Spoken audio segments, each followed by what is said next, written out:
कोल्टा सरकारी उच्च प्राथमिक विद्यालय वार्षिक उत्सव पालित हो जाइछि। एही उत्सव में मुख्य अतिथि भाव कोल्टा सरपंच भीमसेन बरिहा और समिति सभ्य हरिप्रिया पटेल जोग देइथिले।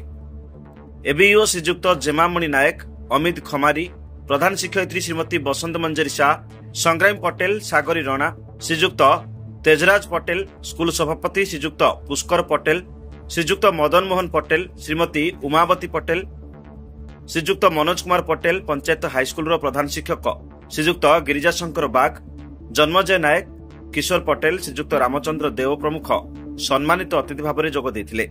सुभाषिनी पटेल अतिथि परिचय देइथिबा बेले श्रीजुक्त रमेश पुसेठ मंच परिचालना करथिले।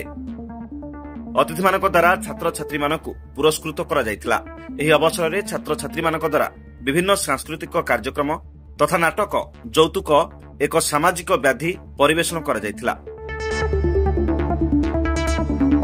बामरारू सुशील शर्मा को रिपोर्ट, ओडिशा सिटी न्यूज।